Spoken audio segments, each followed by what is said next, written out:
opportunity for us, This will put a big spotlight on you as a foreigner. If we want this discipleship movement to take off here as a local Indian movement, it would be better for it not to be presented by you. That will send the wrong impression, Craig." His words are understated but crystal clear.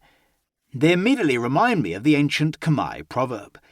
It takes a spider to repair its own web. My chest sinks, and I feel my lips curve into a slight frown. I know Paulus is right, but frankly I'm gutted.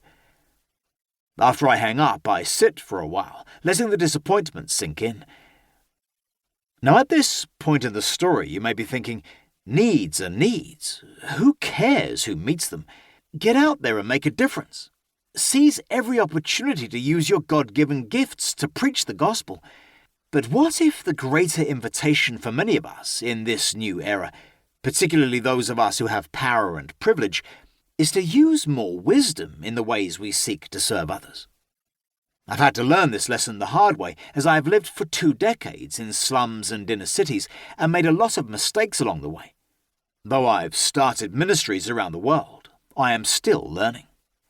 As a white Westerner, I've always been taught to consider the words I speak on stage as if they stand alone, disembodied, as if I'm a neutral messenger bringing the word of God.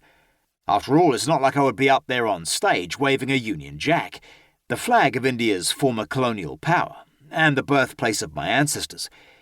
And it's not like I would be flashing wads of cash, implying that by joining this discipleship movement, these poor youth could get connected to overseas money. But I don't need those props to send the youth a message about power and outside money. My very presence sends that message all by itself. Though 20,000 young leaders would hear my words of love and goodwill, those words would be reinterpreted and misunderstood if I were the person delivering them.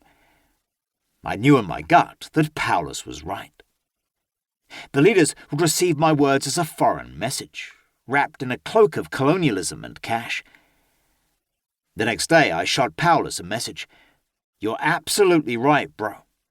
Who else could we get on that stage to communicate the message? Someone local, of course." Paulus replies immediately, "I know just the person." The temptation to pursue God in the wrong way. Have you ever noticed how the things that Satan tempted Jesus with during his 40 days in the desert were not inherently evil? Luke chapter 4, verses 1 through 15. Satan tried to goad Jesus into making bread from stones. But there's nothing particularly bad about bread, is there? Starving people need food, and the world is full of pressing needs. Only a heartless jerk would deny a starving beggar a yummy bread roll. What about the promise of safety in the hands of angels? That's not evil either. Endangered people need protection. Vulnerable children need people to stand on their side when life is tough. They need someone to stand up on a stage somewhere and advocate for their well-being. And what about the opportunity to have the whole world bow before Jesus? That's not evil either. Imagine if people all over the world knew the love of God. Surely anyone pursuing that end, in any manner, is simply doing the work of God. And yet, we know from this story that it was the bad guy, Satan himself, dangling all these good things, these valid and pressing needs in front of Jesus. Still, Jesus resisted. He resisted the shortcuts because he knew there was a better way. God's way, God's timing. He resisted the shortcuts because the end never, ever justifies the means. Jesus could have overwhelmed Israel with his power and wonders, a one-man miracle machine. Instead, he chose the slow, difficult route of raising up a community of believers and empowering them to take his message to the world. He sparked a grassroots movement that has stood the test of time.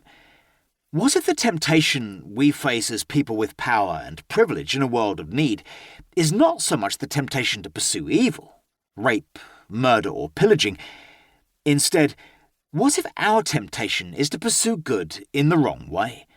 This is a temptation I face every day because, as a Western missionary for more than 20 years, I walk the streets with forms of power that many of my Cambodian neighbours don't have. I receive